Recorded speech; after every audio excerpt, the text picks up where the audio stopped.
ಇವತ್ತು ನಿಮಗೆ ಹೇಳ್ಬೇಕಂತಂದ್ರೆ ಮನೆಗೆ ಹೋದ್ಮೇಲೆ ಒಂದ್ಸಲ ಕೂತ್ಕೊಂಡು ಇವಾಗ ಏನ್ ಪಾಯಿಂಟ್ಸ್ ಎಲ್ಲ ಕೊಟ್ಟಿದ್ದಾರೆ ಇಷ್ಟನ್ನ ಅಳವಡಿಸ್ಕೊಂಡ್ರೆ ಸಾಕು, ನೀವು ಜೀವನದಲ್ಲಿ ಒಳ್ಳೆ ಎತ್ತರಕ್ಕೆ ಬರ್ಬೋದು. ಇನ್ನೇನ್ ಬೇರೆ ಪಾಠ ಬೇಕಾಗೇ ಇಲ್ಲ.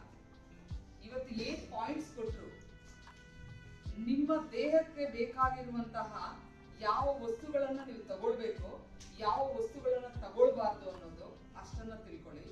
ನಿಮ್ಮ ಜೀವನದಲ್ಲಿ ಮುಂದೆ ಬರ್ಬೇಕಾದ್ರೆ ಯಾರು ಮೇನ್ ಇಂಪಾರ್ಟೆಂಟ್, ತಾಯಿ, ತಂದೆ, ಗುರುಗಳು, ಇಷ್ಟನ್ನ ಮಾತ್ರ ಜಸ್ಟ್ 4 ಪಾಯಿಂಟ್ಸ್ ಇದು ತಿಳ್ಕೊಂಡ್ರೆ ಸಕ್ಸಸ್ ಅನ್ನುವ ಒಂದು ಶಿಖರ ನಿಮ್ ಕೈಗೆ ಸಿಗುತ್ತೆ.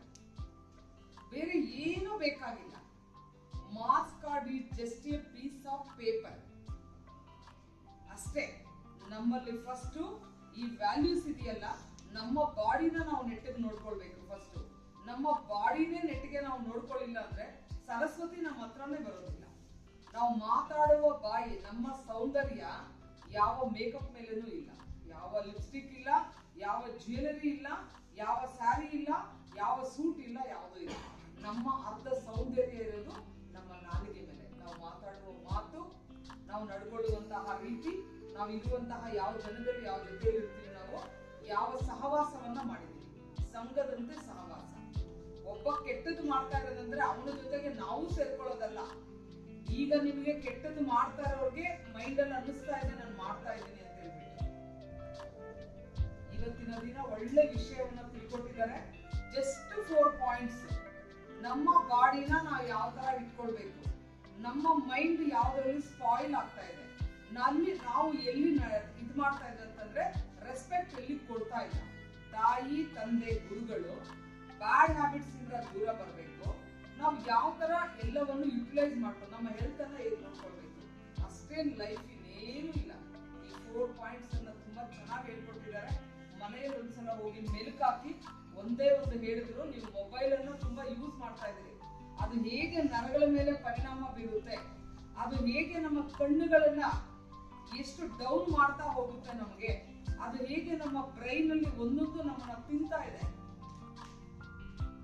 ಈಗ ಮೊದಲವರೆಲ್ಲ 99 ವರ್ಷ 100 ವರ್ಷ, ಸಾಲು ಮರದ ತಿಮ್ಮಕ್ಕ 114 ವರ್ಷ ಬದುಕಿದ್ದಾರೆ. ಈಗ 40 ಇಯರ್ಸ್ ಅಂದ್ರೆ ಜಾಸ್ತಿ.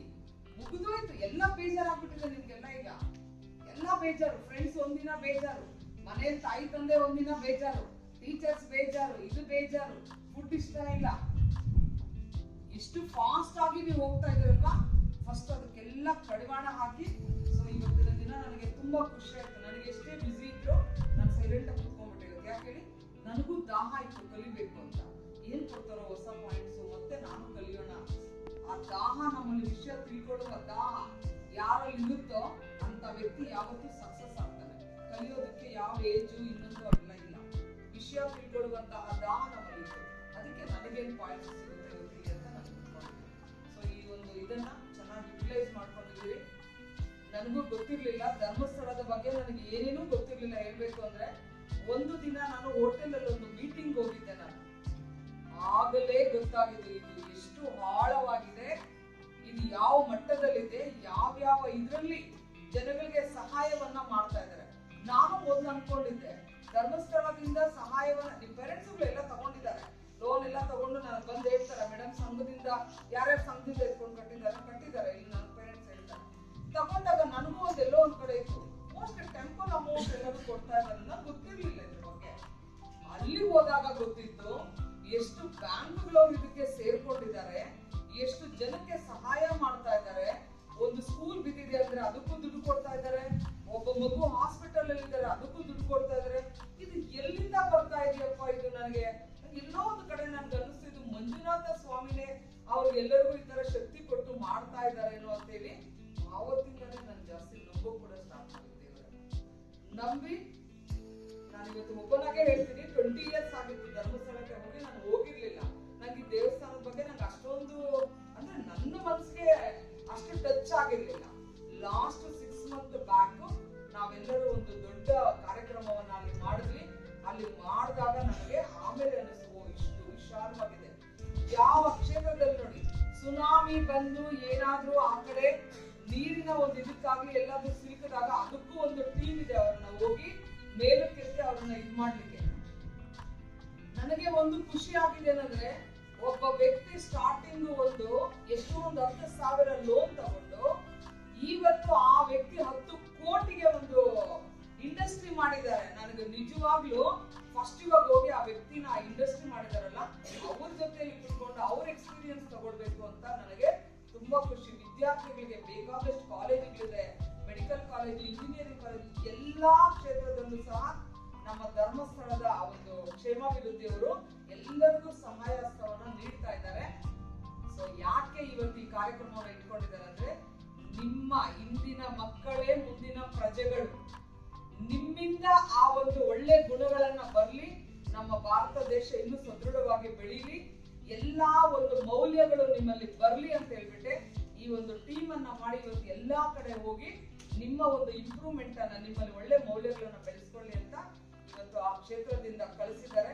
ಇವತ್ತು ಸಾಕ್ಷಾತ್ ಭಗವಂತನೇ ನನ್ನ ಸ್ಕೂಲ್ಗೆ ಬಂದಂಗೆ ನನಗೆ ಫೀಲ್ ಆಗ್ತಾ ಇದೆ. ನನಗೆ ಬೆಳಿಗ್ಗೆ ನೀವು ನಂಬ್ತೀರಾ, ಬ್ರೇಕ್ಫಾಸ್ಟ್ಗೆ ಬೆಳಗ್ಗೆ ಎಗ್ ಹಾಕಿದ್ರು.